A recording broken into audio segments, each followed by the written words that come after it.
Obviously, we went over here and we typed in our numbers, okay? And that card works. We know because we've tested every reader with it, okay? But let's say I want to take a card from the list, okay? I can just add from list and it will show me all the cards that are still not being used. You understand? These are all not being used. So all I can do then is I go here, I find, for instance, I don't know, number 220. I click on it or double click and it will go to that side, okay? Now when I look at my user, I've got the card. It's the same thing. That's really handy when you have a load of cards in the system, but you don't know the numbers and you don't know the what's it called? The facility codes. In our case, we know the facility codes and they know the numbers of the users because they're writing everything down. So as such, that's not really usable, but it is important. Now, other important things that you have on this program that you did not have on the other one, okay? The license, okay? Let's go through the backup first, the backup process. Again, click on Tools, Database. It will always say Backup Now by default, okay? Do not use this folder because it will take you ages to find it. Normally I create a folder in the C drive. You cannot use the C drive, you cannot use the desktop, you cannot use my documents because they are system folders. It doesn't let you, okay? So normally I go to the C drive itself, okay? And I create a subfolder. And normally it will be called Access Control Backup or something like that. In fact, in this case, it's called EUAA Access Control Backup. Yes, but they, for the fact, they have some file inside of the application that is designated to backup, no? Yes, but it's better change for us. I do it here, yes. Because the problem is, if you go and uninstall this program, that folder's gone.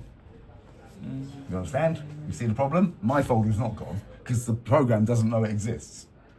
You understand? This folder will be gone if I uninstall the program. So we leave it on the folder that I created, okay? We give it a name. Let's just call it test backup. Normally I call the backup, obviously the name of the client, okay? And also what I've done last. The For day? instance, added user. No, the day and date and time will automatically be added. Okay. You don't need to do those. But I say, for instance, you know, added new reader on main door, added list, description, or testing. description of so the I, change. So I know the difference between the last backup and this backup. So then I just click OK, and it will say, for you to make the backup, you have to close the program. Okay? We click OK, and we exit the backup.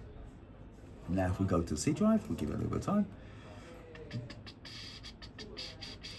Okay, we go here. Oh, there it was. We go here. Oh, no, that's the one on the desktop. That's not the one I wanted. Go to C drive, go to here, and date 15. Has it created it yet? No, it hasn't. Still creating it. Get a bit more time. Yeah, it takes a little time. I mean, it's not that big, the file. It's about a limit. Okay, so that is the file, and as you can see, it's less than 14.5 meg, and that's with 500 cards. Okay, but it doesn't have all the usernames and everything else, so they will take up a little bit more space. Okay, where the file really starts getting big is when there's a lot of events, which obviously events come with time. They don't come with the little bit of testing that we've done. Okay, obviously, if we wanted to restore that backup, okay, we open the program.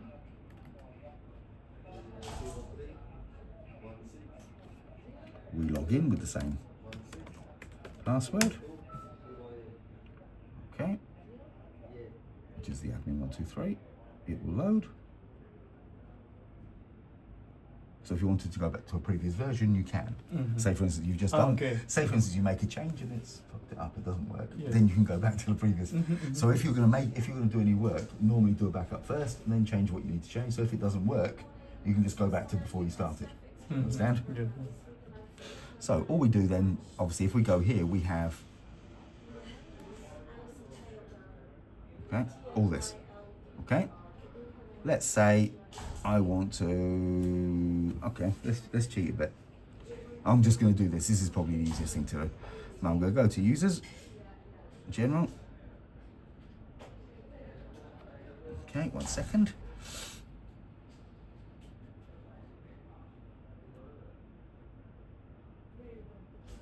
Okay, and I'm going to do that, and I'm going to delete the users. Are you sure? Yes, I know. Oh, of course, yes, that one we can't remove because I created it as the master. It's mapped. Okay, I've deleted the two masters. Delete. I could have deleted 50 users by accident.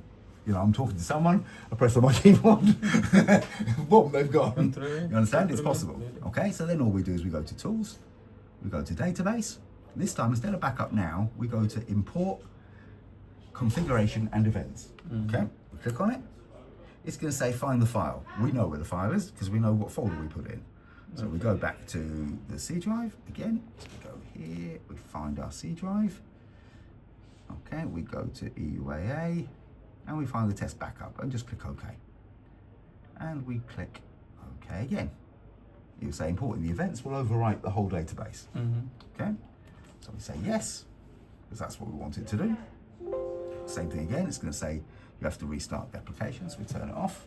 The file that he is saving is on the format of SQL. Yes, correct.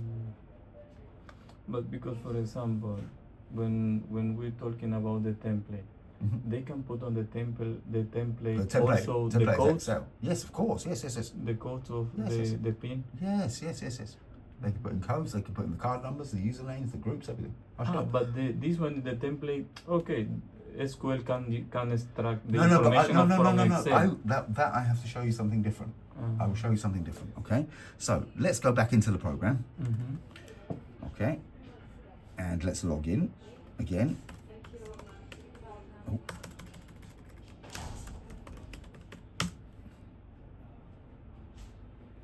Okay, obviously we always get a warning when we connect because we have no network. Now if I go back to the users, Department General, give it a chance to load. They will come back. They should be back. They could be there, not, but they should be. It'll take a bit of time because the database is still open. There you go, they're back. So whatever changes I made or lost, I've just got them back. Okay, Mala. The other things that are important. So I see also the events. If there is somebody open the door, somebody. Yes, that's all down here. Also the events are there. Yes, because it's configuration and events. But events up to that point. If I backed up last week, it's the events up to last week. Okay. But the others will come because they are on the panel. Okay. Understand? Okay. So that's fine. Other things that are important. Oh yeah, how to change the password of the program. Okay, and how to create users for the program. At the minute, all we have is the